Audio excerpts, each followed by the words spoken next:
Bonsoir Madame, Monsieur, merci de nous rejoindre dans cette émission spéciale consacrée à une cause certes oubliée des nations libres et des grandes puissances, mais encore extrêmement présente dans la mémoire collective des peuples autrefois colonisés et opprimés.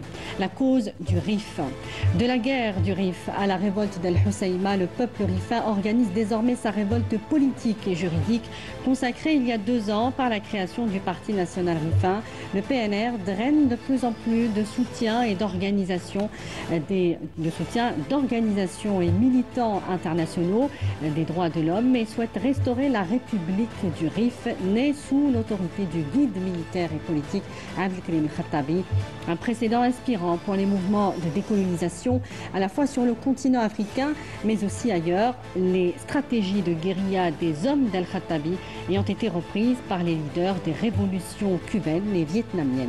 Le parti politique, essentiellement constitué d'une diaspora rifaine consciente et active, mène aussi un combat politique pour inscrire la cause rifaine au niveau de la 4e commission de décolonisation des Nations Unies pour se défaire définitivement de la domination brutale du Maroc. On reçoit ce soir Madame Marie-France Deprez, militante des droits de l'homme et membre du comité Free Ali en Belgique. Merci d'être avec nous. Merci beaucoup de l'invitation. Merci à vous. Monsieur Ali Halas, militant rifin et ancien détenu politique dans les geôles marocaines, vous êtes également président de l'Observatoire des droits humains rifin. Bonsoir Monsieur Ali Halas. Bonsoir et merci. Nous sommes honorés de vous avoir ce soir tous les deux. On va commencer d'abord par cette conférence internationale, ce séminaire que vous avez tenu à Alger. Et pourquoi avoir choisi une deuxième fois, pour la 2e année consécutive, Alger pour ce séminaire international rifin? Alger, tout simplement parce que elle est considérée comme notre 2e pays, notre 2e patrie, comme notre 2e État souverain auquel nous adhérons et auquel nous assistons autant d'assistance qu'il faut, autant que nous existons bien sûr, autant que rifin. Alger, tout simplement parce que aussi par son histoire, par son dévouement, par sa solidarité auprès d'autres opprimés. Alger, tout simplement aussi parce que elle nous honore par son existence et surtout par ses valeurs humaines et ce soutien qui revient autant d'autres opprimés dans le monde. Et donc ça nous a honoré de participer à ce colloque devant autant d'autres partis politiques et démocratiques algériens et ailleurs. Aussi, bien sûr, nous sommes le Parti national rifin qui, aujourd'hui, continue encore à démontrer dans le monde son existence et qui peut représenter les rifins dans le monde sur son pays et aussi de la diaspora dans le monde existant. Oui. Aujourd'hui, nous existons et nous disons à ce gouvernement de Marzane qu'il n'y a pas de frontières pour le Parti national rifin afin qu'il puisse apporter assistance et surtout demander ses droits humains et surtout de démontrer que nous sommes capables d'y arriver à récupérer notre terre souveraine. On va revenir sur cette diaspora parce que quand vous dites qu'il n'y a pas de frontières, vous faites allusion à cette diaspora extrêmement active partout dans le monde, hein, pas uniquement en Europe, mais essentiellement peut-être en Europe. Je voulais revenir seulement sur l'expérience révolutionnaire algérienne. Est-ce qu'aujourd'hui, quand vous dites que l'Algérie est pour nous un second pays, est-ce que le Parti rifin va s'inspirer de cette expérience révolutionnaire de l'Algérie? Il s'inspire déjà. C'est fondamental pour nous. C'est une inspiration incroyable parce que c'est une histoire. C'est une histoire à laquelle Alger a donné des leçons à énormément des États et il continue encore aujourd'hui même a démontré qu'il est capable de préserver sa souveraineté et sa royauté et sa légitimité, surtout dans le monde, tout en respectant les lois légitimes, tout en respectant le droit international et surtout nous démontrer que l'Alger est toute neuve encore, est toute récente dans ce monde diplomatique surtout et politique et surtout dans les droits humains. Et ça, on ne peut pas rester indifférent à tout ça, autant que Parti national RIFIN et surtout autant que président de l'Observatoire des droits de l'homme humain RIFIN. Je suis conscient du traitement, de la différence du traitement entre le Makhzen et le traitement auquel vous êtes en train de vivre ici, enfin, les citoyens plutôt, qui marchent avec fierté, qui marchent avec honneur, qui marchent avec sécurité et qui sont très bien instaurés dans leur pays. Et ça, c'est très important pour nous. Marie-France Deprez, votre présence déjà à cette conférence ici en Algérie est déjà le signe que la cause RIFEN gagne en visibilité, mais vous faites partie de ce comité, donc Free Ali, et on va parler de l'affaire Ali Alas. Comment s'est constitué ce comité? Est-ce que vous connaissiez d'abord la cause du peuple RIFIN ou est-ce que c'est venu avec l'affaire d'Ali Alas? Alors, le comité est constitué de gens qui, pour beaucoup, n'étaient pas politisés avant de rentrer dans ce comité. Et lorsqu'il s'est constitué, il y a dans le comité des personnes qui sont RIFEN aussi, et donc qui connaissaient la cause RIFEN. Et il y a des gens comme moi, belgo-belges on dit, qui en avaient vaguement entendu parler, parce qu'on a entendu parler d'Abdelkrim, on a entendu parler de la guerre du Irak, des choses comme ça, mais on ne connaît pas la réalité de cette situation.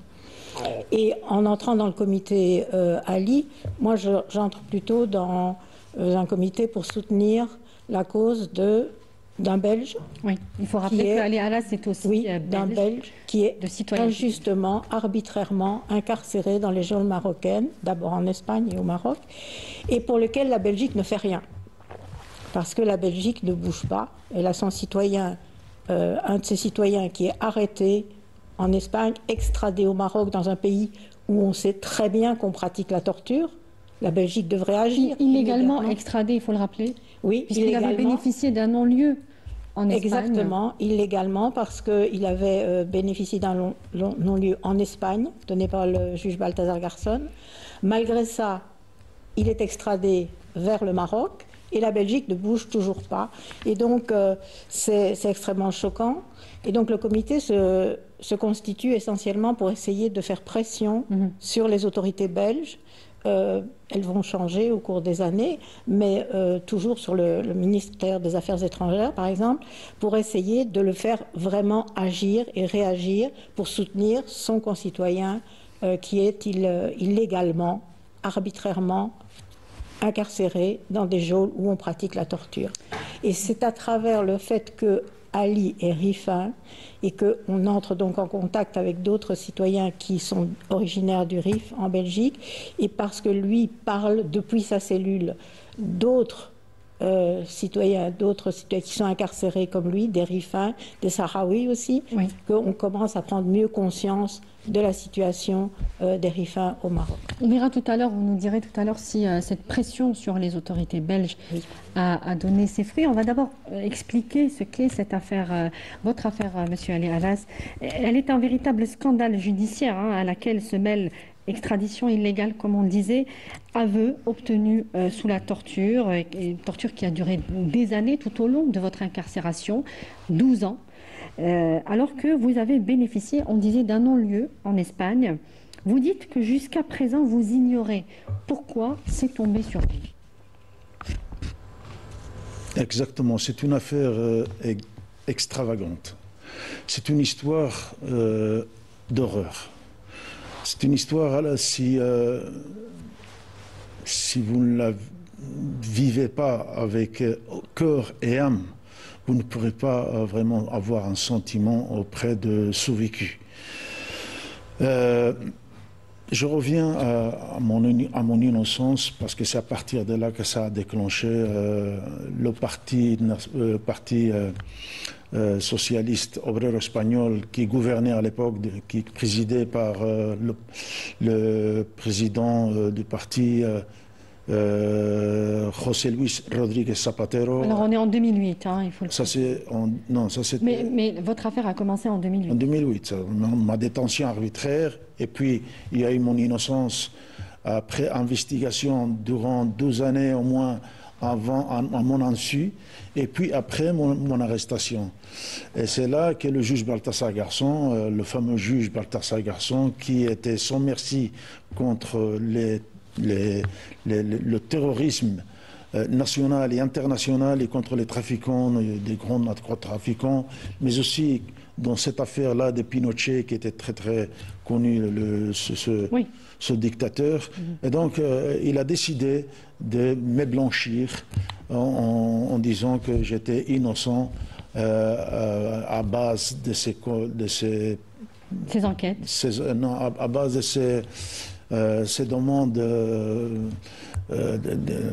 ces demandes verbales qui étaient faites par le Marzen du Maroc auprès de la justice espagnole. Oui. Et donc, le focus était visé vers le gouvernement, dans ce cas-là, de ne pas me relâcher malgré mon innocence.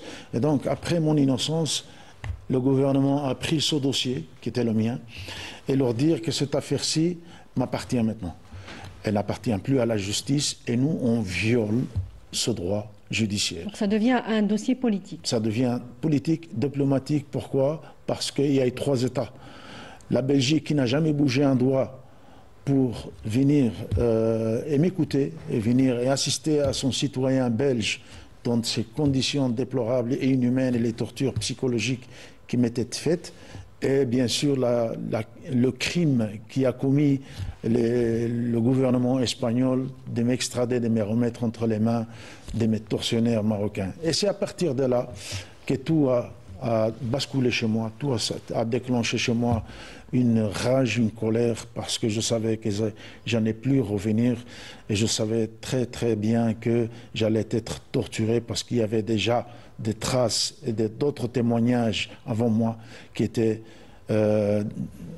qui ont dénoncé les tortures qui sont passées, donc qui ont été infligées à ces personnes, à ces prisonniers, d'autres qui c'est quelque chose qui est assez classique. C'est quelque chose qui est assez classique, Monsieur Ali Alas. Dans les geôles marocaines, la torture est quelque chose d'un instrument totalement classique, encore une fois, habituel. C'est comme s'il prenait un petit jouet, et là, il jouait. Donc, ce sont des techniques et des méthodes de torture qu'ils connaissent par cœur, qu'ils maîtrisent très très bien. Une méthode psychologique surtout pour savoir comment arriver à extorquer des aveux, sur la torture bien sûr, et comment arriver à avoir des aveux sur le mensonge. Et comme c'était mon cas, il fallait inventer une histoire à laquelle pour gagner du temps. Il était inexistante. Oui. Et pour gagner du temps, bien sûr, afin que cela cesse, ces tortures. Mais voilà, donc, il leur fallait... Alors, je voudrais juste qu'on comprenne. Au Maroc, on vous a inculpé de soutien logistique à une organisation terroriste, les Moudjahidines du Maroc, alors que vous n'avez jamais eu de lien quelconque avec ce type d'organisation. Pensez-vous que vous avez été un bouc émissaire dans cette affaire? Pourquoi vous? Pourquoi moi? Parce que tout simplement, ça date de bien très longtemps. Je ne gardais pas ma langue dans ma poche. Je ne tournais pas ma langue cette fois dans ma bouche pour garder mes opinions. Donc, si j'étais là, je pense que c'était pour mes opinions et pour mon opposition à ce régime criminel de Marzen, qui commettaient des crimes depuis des années, surtout contre nous, les Rifins. Et cela me révoltait depuis tout jeune, depuis toute mon adolescence, pour ne pas dire autre chose. J'ai continué à avoir mes opinions là-dessus. Je pense que j'étais de leur focus depuis ce temps-là et ils ont profité de cette occasion à laquelle je m'étais... C'était une manière de vous faire taire, c'est ce que vous dites. De me briser plutôt, de me faire taire et disparaître, pourquoi pas, mais voilà, il fallait absolument leur faire tête. Et surtout, je remercie depuis ce studio à tous ceux et celles qui m'ont soutenu durant toutes ces années-là, et surtout à ma sœur qui a déclenché l'alerte et qui a remué ciel et terre à Ras Farida, en présence aussi de Luc Vervaart, qui était le président du comité Frey Ali, qui était là depuis le début, qui l'a toujours épaulé, qui l'a toujours soutenu à moi, à ma famille et surtout à ma sœur. Et c'était très important d'avoir ce côté de soutien, ce côté de solidarité à des opprimés. Justement, pendant que vous en parlez, Madame Deprez, comment ce comité a, selon vous, fait évoluer le dossier Ali Arras? Au niveau des autorités belges, nous n'avons malheureusement pas pu vraiment le faire évoluer comme on l'aurait voulu, c'est-à-dire obliger les autorités belges à prendre leurs responsabilités et à même faire... si des élus ont parlé même si ils se sont engagés personnellement, même si certains ont fait grève de la faim. Oui, parce que bon, l'affaire était dans les mains du ministère de la Justice et le comité a fait des dizaines, voire des centaines, je ne sais pas, de manifestations devant le ministère des Affaires étrangères.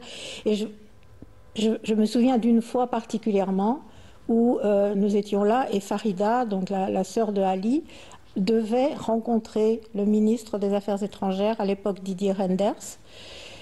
Elle est entrée dans le ministère avec 2-3 autres personnes du comité. Nous avons attendu qu'elle revienne. Après un quart d'heure, elle est sortie et alors qu'il y avait un rendez-vous qui était fixé, elle est sortie en disant « il n'est pas là ». C'est-à-dire que, soi-disant, une affaire était tombée et il avait dû partir et alors que le rendez-vous était fixé, il n'a pas accepté de la... En fait, il n'acceptait pas de la rencontrer. Parce que la présence du comité, la présence, effectivement, l'action de Farida, c'était extraordinaire. Ça, vraiment, c'est quelqu'un que j'admire beaucoup. Et c'était quelque chose qu'il ne pouvait pas accepter, en fait. Bon, Farida, elle a été jusqu'à oser aller dans des conférences que donnait le ministre des Affaires étrangères, intervenir à dire « mais qu'est-ce que vous faites pour mon frère? Pourquoi est-ce que vous ne faites rien pour mon frère ?»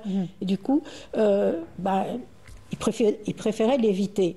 Mais éviter une personne, éviter un comité, ça vous laisse quand même en face de vos responsabilités, vous contrecarrer le droit international qui vous oblige à porter secours à votre concitoyen.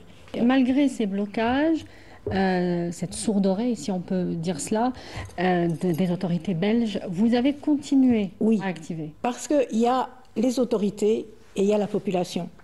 Et le comité, il avait aussi un rôle d'information vis-à-vis de la population.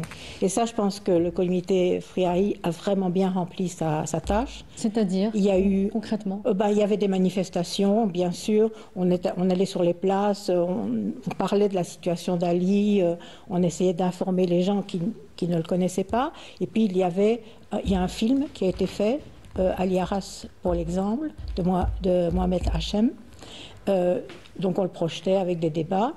Il y a une bande dessinée qui a été écrite et dessinée par un dessinateur belge, Manus Cordia. On la vendait, on essayait de la diffuser. Et puis... Est-ce qu'on peut dire qu'en Belgique, on connaît l'affaire Ali Arras? Alors, j'espère qu'on la connaît, mais... il y a toujours des limites. Pas suffisamment. Parce que, voilà, justement, nous étions sur les places, on vendait la BD, on avait ce film que l'on projetait. Il y avait aussi le fait qu'il y avait beaucoup de femmes dans le comité, et elles, en se rencontrant, elles ont commencé à chanter des chants, et puis il y a eu le chœur d'Ali qui s'est constitué, et ce chœur d'Ali a été jusqu'à réaliser un spectacle théâtral qui a été projeté au Théâtre National de Belgique plusieurs fois. Il a fallu ajouter des séances tellement la salle était pleine. Donc oui, il y avait quand même un impact. Et dans cette œuvre théâtrale, on parlait non seulement du cas d'Ali, mais aussi des racines rifènes. Et justement, on faisait le lien avec la cause du peuple rifin. Donc oui, il y a un impact. Mais par contre, il y avait peu d'impact au niveau des médias, ce qu'on appelle les médias mainstream. Et donc, on ne peut pas dire que c'est vraiment très connu. Les médias alternatifs en parlaient. On peut citer Investigation, Zine TV, ils ont parlé du cas d'Ali, ils ont interviewé Farida, voilà. Mais de manière générale, ce type de comité de soutien à des prisonniers politiques font face au même blocage, au même. Exactement. On peut citer récemment l'affaire de Georges Ibrahim Abdallah qui va être donc libéré après 41 ans de prison. Il y a aussi de nombreux comités et militants des droits de l'homme qui le soutiennent depuis donc près de 40 ans, plus de 40 ans. Et ce type donc d'action reste a très peu d'impact finalement sur les autorités. Sur les autorités, malheureusement, ça a peu d'impact. Qui ont le pouvoir de débloquer ce type de situation. On voit que Georges Ibrahim Abdallah, ça a duré 40 ans. Il y a eu depuis 1999, 1999, c'est comme ça, il était libérable. Oui. Mais chaque fois qu'il faisait appel, il y avait de nouveau un contrecarré sa libération. Et la France était sous pression des États-Unis dans cette affaire. Il y a d'autres cas. On a aussi fait des comités en Belgique, par exemple pour Omar Hadi, un journaliste. Julian Assange. Julian Assange. Julian Assange, je connais bien la façon de fonctionner du comité. C'est aussi un peu la même chose, c'est-à-dire qu'on essaye d'entrer en contact avec les gens, de distribuer des tracts, de faire connaître la situation. Directement avec la population, oui, parce qu'on n'a pas accès vraiment aux médias mainstream. Mais est-ce que, pardonnez-moi, est-ce que vous diriez que lorsqu'il s'agit du Maroc spécifiquement, est-ce que le droit international achoppe justement lorsqu'il s'agit de ce pays essentiellement? Alors, le droit international achoppe dès qu'il y a des alliances, je vais dire, entre les pays. Pour le cas du Maroc, la Belgique est un allié du Maroc. Et le Maroc est un allié de la Belgique. La Belgique a un certain besoin du Maroc, et notamment pour les crises migratoires.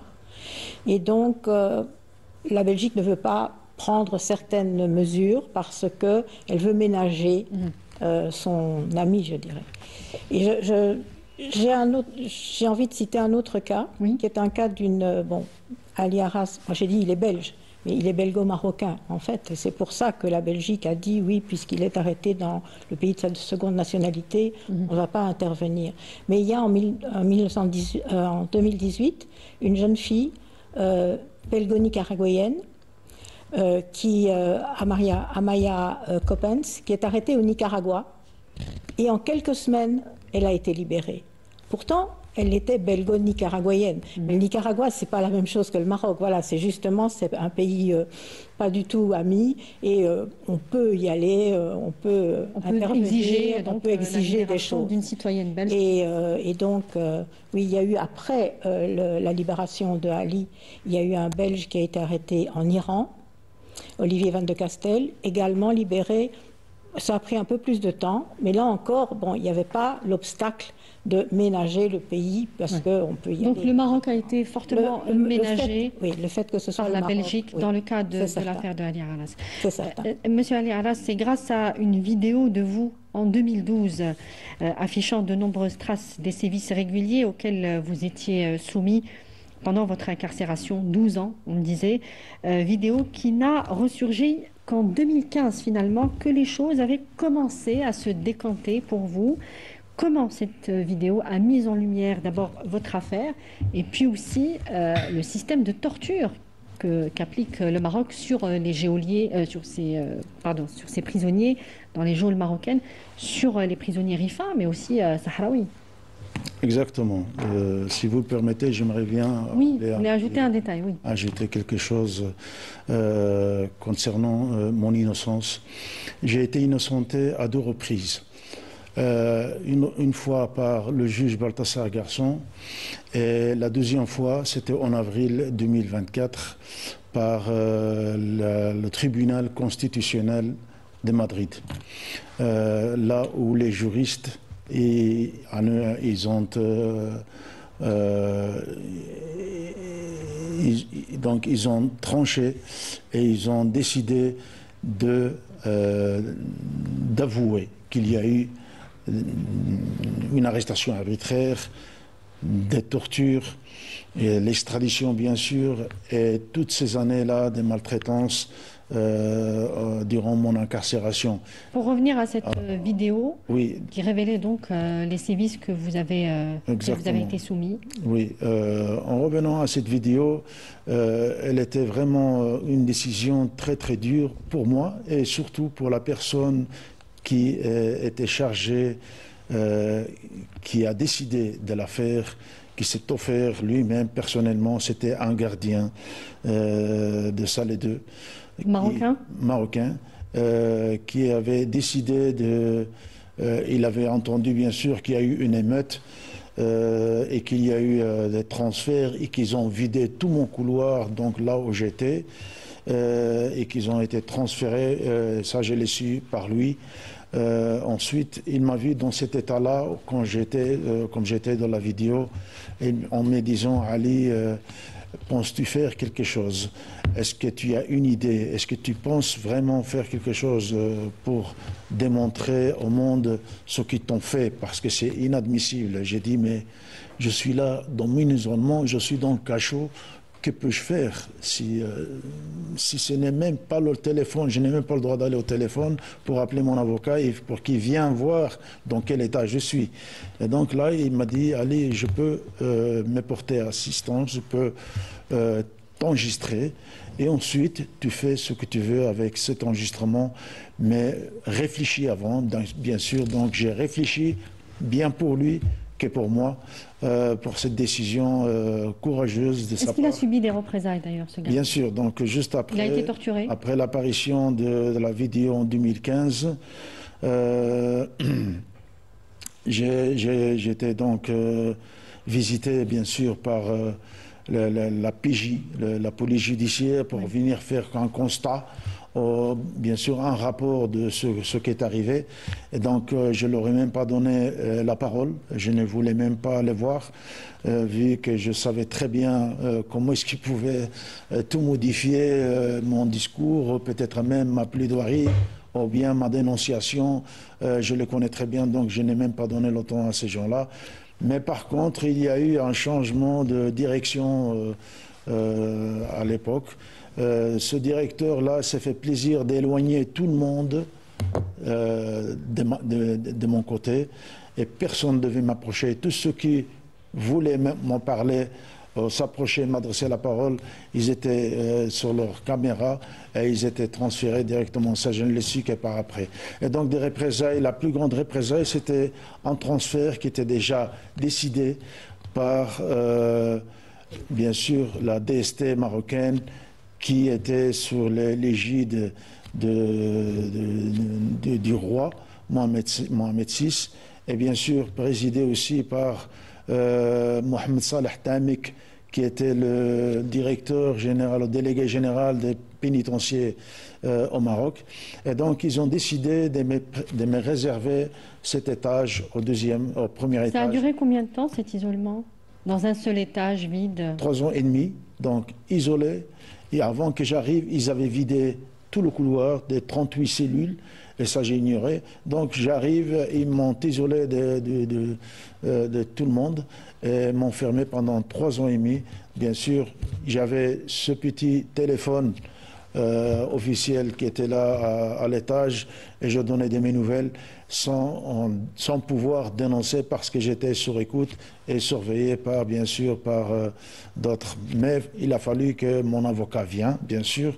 Et donc dans la plaidoirie, donc je lui ai expliqué, je lui ai raconté toutes les conditions de mon incarcération et de mon isolement.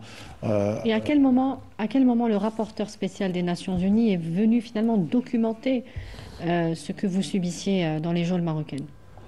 Il est arrivé en 2012.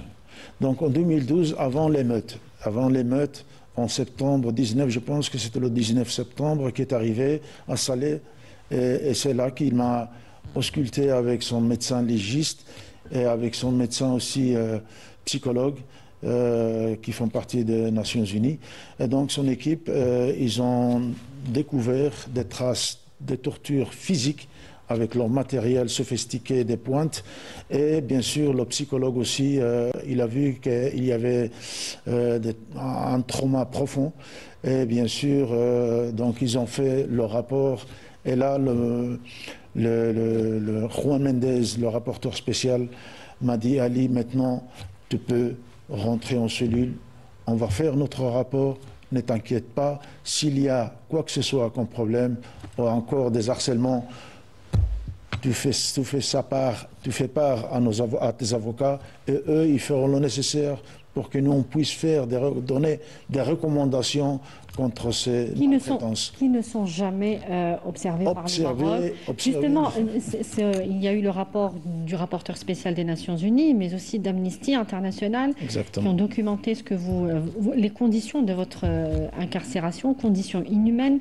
Mais lorsqu'il s'agit du Maroc, encore une fois, il n'y a pas d'effet de ce type de rapport, de ce type de recommandations internationales. Absolument. Il n'y a aucun effet et il n'y en a eu aucun sur vos conditions de détention. Absolument. Justement parce que tout simplement le Maroc est habitué, le Marzen est habitué à faire du chantage à certains pays, faire du chantage et acheter certains lobbies pour dévier l'opinion publique dans l'international et surtout pour mettre pression sur certains parlementaires, vu l'affaire de Maroc Gate, qui était par le conseiller parlementaire Pazzarani, qui était même décoré par le roi dans la fête du trône, dans une fête des trônes au Maroc. Et donc c'est là qu'on voit vraiment le chantage et l'hypocrisie vraiment de certains pays qui portent assistance et qui aident surtout le Maroc par ces moyens qui leur sont vraiment médiocres. Et c'est là qu'on découvre vraiment la vraie face du Maroc et la vraie hypocrisie du Maroc. Et surtout, comme on dit, en français, sa capacité de vouloir vaincre, convaincre plutôt la population d'autres pays. Donc ils n'ont qu'une... À travers les lobbies. Ils n'ont qu'une cohérence, voilà. Ils n'ont qu'une crédibilité dans toute leur démarche et dans toute leur démarche politique, diplomatique et tout cela. Votre libération s'est faite aussi dans des conditions extrêmement difficiles. En 2019, c'était la pandémie, c'était le confinement partout dans le monde. Vous avez été libéré à ce moment-là. Vous n'aviez aucune attache, personne qui pouvait vous accueillir. Et c'est une famille belge donc, qui vous a accueilli chaleureusement d'ailleurs pendant un peu plus de 3 mois. Donc ça aussi, c'est la fin d'un processus de torture, encore une fois, morale. C'est-à-dire que même la libération s'est faite dans des conditions douloureuses. Alors ma libération était le 2 avril 2020. C'était en plein confinement, en effet. C'était en plein confinement. Et donc là, je sors. Tout en ayant l'intention qu'ils allaient encore me garder parce que psychologiquement il y avait d'autres prisonniers qui étaient prêts à sortir le jour de leur libération, mais qu'ils leur ont sorti encore un autre procès verbal pour les garder au frais. Mais voilà, donc je suis sorti, j'ai mis pied à terre, pour ne pas dire une autre phrase, mais voilà, donc je me retrouve dehors devant un autre horizon plus ouvert après ces 12 années d'isolement. Et là, j'étais reçu, accueilli par une dame, une mère de famille avec son mari, qui était venue avec la permission de pouvoir traverser des Rabat jusqu'à 1 heure de trajet de Rabat à chez moi, donc en prison, avec un laissez-passer parce qu'ils n'ont laissé passer personne d'une région à l'autre avec ce confinement. Et donc elle est arrivée, on est passé directement à l'ambassade belge pour avoir un titre de voyage provisoire, un passeport provisoire. Êtes-vous un homme menacé aujourd'hui, puisque vous parlez dans les médias, vous témoignez depuis quelques années déjà de ce qui vous est arrivé, de ce scandale politico-judiciaire, on disait. Est-ce que vous êtes menacé? On sait que le Maroc a parfois, souvent même des méthodes peu scrupuleuses pour aller chercher ses opposants, même partout dans le monde. Est-ce que vous subissez des menaces? Des menaces quotidiennes, des menaces tous les jours, des insultes, des menaces et aussi des harcèlements. C'est continu. Et aujourd'hui, plus encore qu'hier, parce que je fais partie du Parti national RIFIN et j'adhère à ce parti avec honneur, avec énormément de respect pour toute son histoire et aussi, bien sûr, maintenant, président de l'Observatoire des droits de l'homme de RIFIN, aussi, bien sûr, et donc, aujourd'hui, en étant chez vous, je pense que la liste elle va être très longue dans mes messages et je pense qu'elles sont déjà là. Mais les menaces et tous les harcèlements ont été apportés envers mon avocat et mon avocat fait son travail auprès de la police judiciaire pour transmettre cela en parallèle et en annexe aux Nations Unies par tous les harcèlements et les tortures et les menaces qui se font encore aujourd'hui sur ma personne. Madame Dupré, est-ce qu'aujourd'hui on en sait plus sur les conditions? Est-ce que votre comité planche sur d'autres affaires, d'autres prisonniers RIFIN, mais aussi sahraouis? On rappelle que ces deux peuples se battent contre un même ennemi, c'est le Maroc, le Marzen, comme dit M. Ali Abbas. Alors justement, est-ce que votre comité ou d'autres font des recherches dans ce sens? Le comité Free Ali se concentre sur essayer d'obtenir que la Belgique reconnaisse ses torts. Ali a rappelé... Aujourd'hui encore? Oui, Ali a rappelé qu'en 2024, l'Espagne a reconnu ses torts. La Belgique ne l'a toujours pas fait. Et donc, il faut faire pression pour que ça se fasse, parce que, d'abord, pour qu'elle reconnaisse ce qu'elle a fait, ou plutôt ce qu'elle n'a pas fait et qu'elle aurait dû faire, et aussi pour qu'elle donne des compensations. Alors, évidemment, les 12 années de vie qui lui ont été volées, on ne pourra jamais les lui rendre, mais la Belgique devrait faire en sorte que Ali puisse vivre une vie, une bonne vie, je vais dire, confortable. En Belgique maintenant. Donc c'est le travail sur lequel c'est plutôt ce travail-là. Par contre, il existe effectivement en Belgique d'autres comités qui militent pour la libération des prisonniers politiques au Maroc, notamment. RIFIN et Sahraoui. À la suite de l'affaire de Ali Alas? Non, pas forcément. C'était en parallèle. En parallèle, oui. Et alors, sur d'autres prisonniers, oui. Par exemple, il y avait un comité pour Georges Ibrahim Abdallah, il y en avait un en Belgique. Il y a d'autres comités pour les prisonniers et il y a aussi un comité qui est constitué pour lutter pour fermer Guantanamo. Ali Aras, est-ce que vous pouvez nous parler encore une fois, des autres détenus que vous avez pu rencontrer, connaître lors de votre détention qui a duré 12 années, les prisonniers donc RIFIN, sahraouis? Est-ce que là encore la torture, les sévices, torture morale et physique, est-ce qu'elles sont systématiques? Ils sont systématiques et quotidiennes. Ils sont sans arrêt. Quand on est emprisonné, et on vit surtout les prisonniers politiques qui essayent surtout de marquer leur présence et de s'imposer dans leurs droits. Parce que c'est fondamental pour un prisonnier qui est là, innocent, et qui est là seulement pour avoir osé parler et pour avoir surtout fait face à ce régime criminel qui est le Marzen.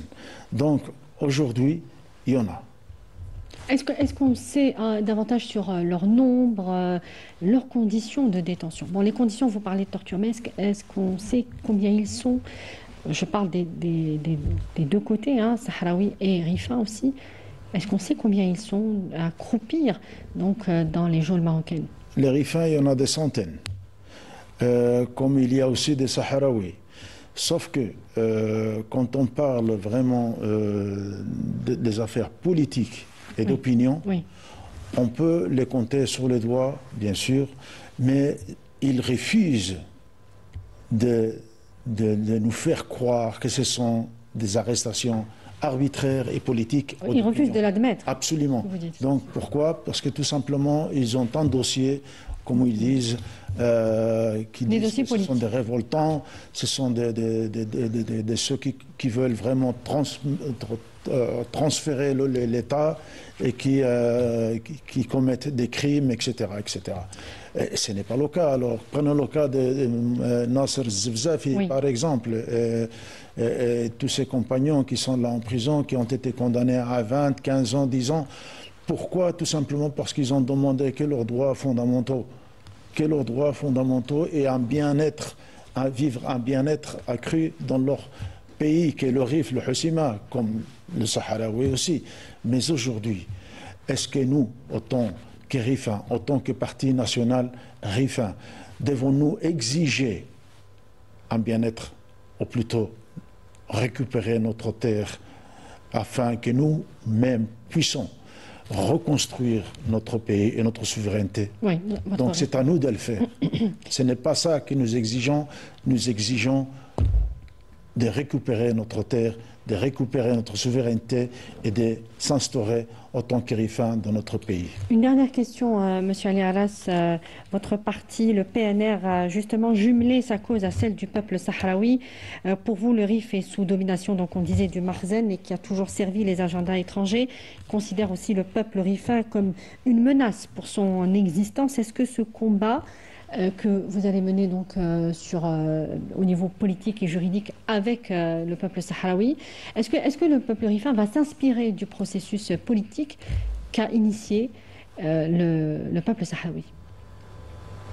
Je pense que c'est plutôt les Sahraouis qui s'inspirent de la Oui, mais sur le rifaine. processus politique et juridique, les Sahraouis sont plus avancés. Oui, bien sûr, certainement. Au niveau des juridictions internationales. Beaucoup plus d'expérience dans l'international, dans la diplomatie, etc. Sauf que, voilà, nous, on existait déjà bien plus avant et que avant que ce système archaïque marocain, système criminel, cette dynastie arrive dans le Maroc. Donc, quelle est la prochaine étape? La prochaine étape, c'est de continuer à traverser tous les continents qu'il faut pour que nous, on puisse avoir plus d'assistance et plus d'appui dans l'international et dans la diplomatie. Au niveau des juridictions internationales. Exactement. Au niveau des juridictions internationales, est-ce qu'il y a un projet? Est-ce que cette lettre d'Al-Khattabi qui a été finalement révélée récemment, est-ce qu'elle peut servir de base pour constituer un dossier au niveau des juridictions internationales, à l'image de ce qu'a fait le peuple sahraoui? Oui, bien au niveau sûr. des Nations Unies. Donc on est sur ce chemin-là et on va continuer à le faire jusqu'à y arriver, à avoir toutes les données et tous les appuis dans l'international pour que nous, on puisse vraiment leur démontrer que nous existons et que nous puissions vraiment vivre en paix comme les pays algériens et d'autres États souverains. Merci beaucoup. Je vous en prie. Merci beaucoup, Ali Aras. Je rappelle que vous êtes militant RIFA, ancien détenu politique dans les geôles marocaines et président de l'Observatoire des droits humains RIFA. Merci d'avoir été avec nous. Merci d'avoir apporté votre témoignage encore une fois. Madame Marie-France Depré, merci à vous également d'avoir été parmi nous. Vous êtes membre du comité Free Ali en Belgique. Merci beaucoup. Oui, merci à vous. Et merci à vous de nous avoir suivis. On se retrouve très prochainement. Excellente suite des programmes et à bientôt. Au revoir.